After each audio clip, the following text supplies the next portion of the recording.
Assalamualaikum warahmatullahi wabarakatuh. Mohon izin senior menyesuaikan, mohon izin memperkenalkan diri. Nama saya Amalia Disayala, NIT 572011337571 dari kelas K3D. Di sini saya akan mempresentasikan tentang mata kuliah Fasilitas Jasa dan Kepelabuhanan. Berikut saya akan share screen materi saya.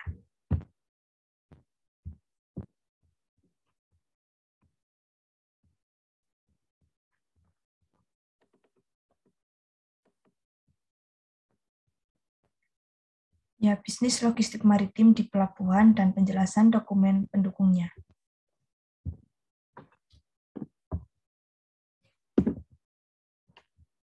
Yang pertama, pendahuluan.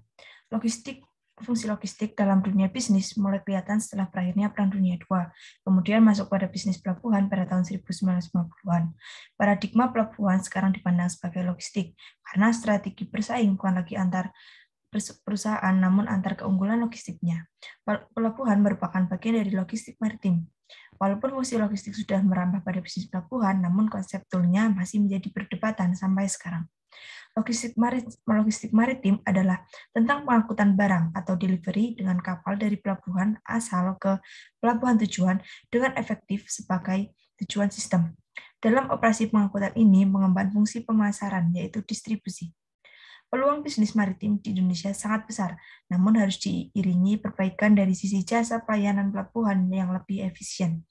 Beberapa regulasi perpajakan yang terbit pada tahun 2021 akan berdampak pada pelayaran nasional yang mempengaruhi daya saing. Menurut pengamat ekonomi energi dari Fakultas Ekonomi, peluang bisnis integrasi maritim di Indonesia akan didominasi oleh kebutuhan industri, terutama untuk energi fosil seperti batu bara, minyak mentah, dan BBM, ketika akses ditambah dengan integrated marine management, bisa merecording transport cost. Ketika akses mudah, pasokan bertambah dan harga akan semakin efisien. Karena itu, aksesibilitas menjadi hal yang penting. Ini harus didukung dengan demand yang kuat.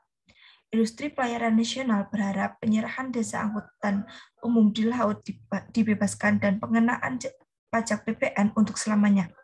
Selain itu, pembelian kapal impor, spare part, dan alat kesehatan kapal dibebaskan dari pengenaan PPN.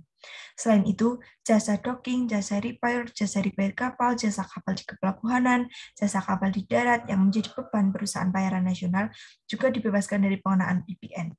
Makanan, minuman, dan obat-obatan kru kapal di atas kapal termasuk dalam kategori natura dan bukan penghasilan kru kapal.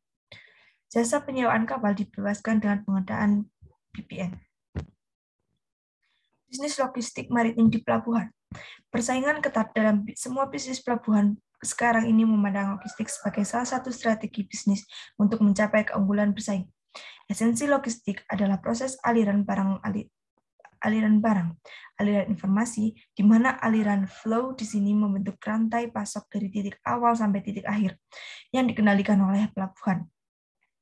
Logistik maritim merupakan manajemen pengangkutan muatan melalui laut yang pelaksanaannya memerlukan peran operator. Dokumen-dokumen pendukung yang pertama ada dokumen shipping instruction, adalah dokumen yang oleh pihak pertama dan pihak kedua untuk proses pengiriman barang. Yang kedua ada dokumen release order atau RO. Adalah surat perintah pelepasan aset kontainer kepada pemilik atau pembeli. Yang ketiga ada dokumen surat perintah muat. Merupakan perusahaan jasa ekspedisi mengeluarkan surat kepada pihak pertama penjual. Yang keempat ada dokumen surat jalan ekspedisi. Semua kontainer berjalan, perusahaan jasa ekspedisi harus memberi surat jalan kepada perusahaan tracking sebagai bukti bahwa kontainer memperoleh izin untuk berangkat menuju pelabuhan untuk proses loading ke kapal. Yang kelima ada dokumen surat jalan pabrik. Penjual sebagai perusahaan dan mengirim barang akan mengeluarkan surat jalan pabrik terhadap jasa ekspedisi atau trucking. Yang keenam ada AER, Equipment Interchange Receipt.